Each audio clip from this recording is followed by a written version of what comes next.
بسم الله الرحمن الرحيم الحمد لله رب العالمين الصلاة والسلام على رسول الله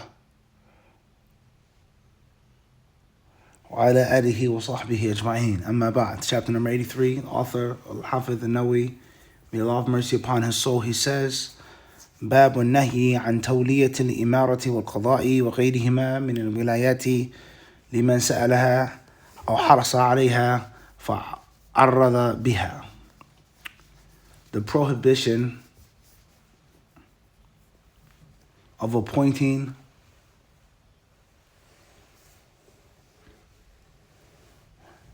anyone to a position of leadership and status, whether it be a prince or a governor or a qadi, a judge, etc., imamship, any position of status and leadership, it is prohibited to appoint this individual if this individual has asked, has demanded, has begged, has strongly requested that position and put himself into the spot for that position, asking for that position. Is prohibited.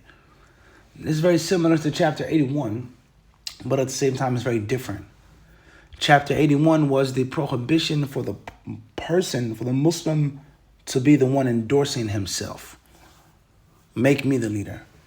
Put me in charge. Hey, I'm over here. Look at me. I'm in charge. Chapter 83 isn't necessarily for the candidate himself, but it is for the people who are in charge of placing that candidate or rejecting that candidate, accepting him or rejecting him for the position.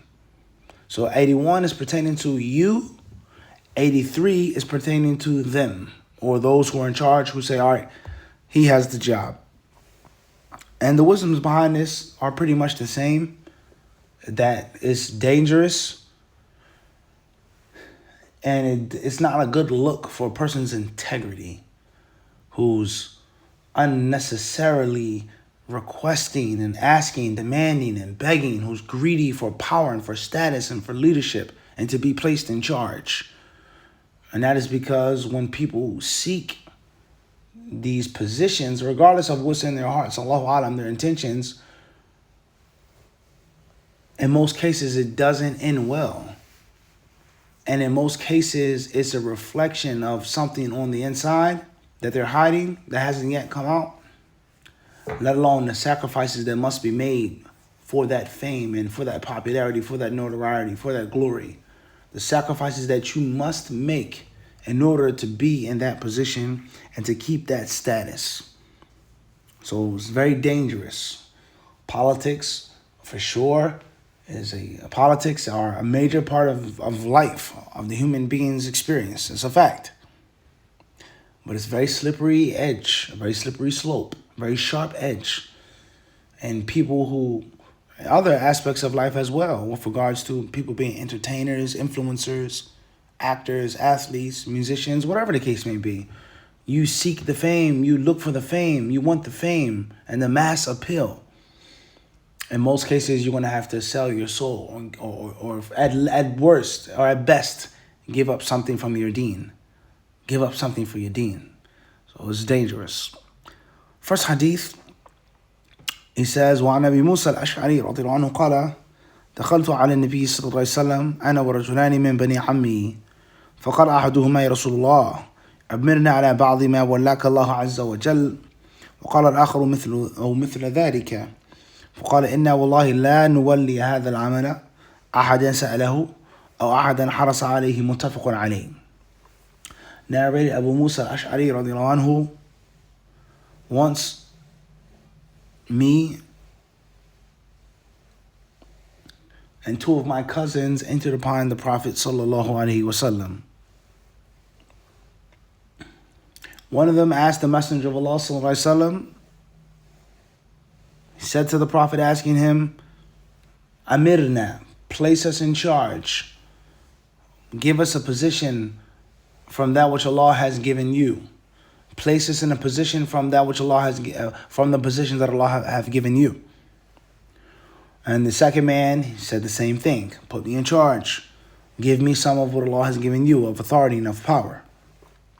The Prophet ﷺ said, Wallahi, we shall never place in charge anyone who asks or works hard, diligently requests and demands for it, we won't give it to him. We won't give it to anyone who asks and demands, or anyone who's putting and sticking his neck out, demanding, asking it, looking forward to it. We won't allow those people to be in positions of leadership. And this hadith is collected by Bukhari and Muslim. Hadith is clear. The meaning is clear. You should not be the one asking, begging, and demanding.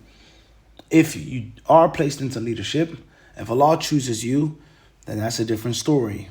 But you shouldn't be endorsing yourself. And of course, chapter 81, of course, after 82, it's chapter 82 and chapter 83, are the different proofs and evidences that are used to discuss the modern day issue of voting, meaning in the Muslim Ummah, because different non-Muslims have voted for years. Obviously, different types of voting, different types of government, different types of Senate, right? But the phenomenon of large amounts of Muslims living in Western countries as minorities, Muslims who have migrated to these Western countries and made themselves very comfortable therein, Muslims who are indigenous, who have accepted Islam in these Western countries and have not made hijrah, etc. Now, and we find ourselves in these positions, who do we vote for? Is it lawful to vote, or voting is haram, we can't vote, so on and so forth. So, of course, there are people who are against voting and democracy, and then there are people who support it and or justify it or allow it as a necessary harm or the lesser of the two evils, etc. From the points that are raised against voting and democracy in the modern system of government is that this candidate is asking for leadership. They're begging for leadership. They're demanding leadership. That's a problem. That's a huge problem. For a Muslim voting for a non-Muslim or a Muslim running for office is a mushkila. It's a problem. And obviously, there are many arguments and counter arguments. And there's a lot of blindness by many of us. First and foremost, we're not dealing with an Islamic system. We're living in a kafir country with kafir laws. Taxes are paid to the kuffar, the police, the army, the navy, the coast guard. These all kuffar. So people, they choose the time to turn on the Islamic light. They choose inconvenience when they want to practice the deen and what's a regulation. People ask, can a woman be a leader? Can a woman be in a position of authority? They're unfortunately in a state of, they pick and choose when they want to practice the deen, when they want Bukhari or Muslim. And that's very unfortunate. Let alone the fact that the situation that the Muslims are in, what is that situation? Is it a situation of strength and power, unity, organization? Is it a strength of weakness, fragmentation? So we have to look at all of these things and have to discuss these things, but we have to discuss them and talk about them transparently and honestly. Wallahu ta'ala a'lam.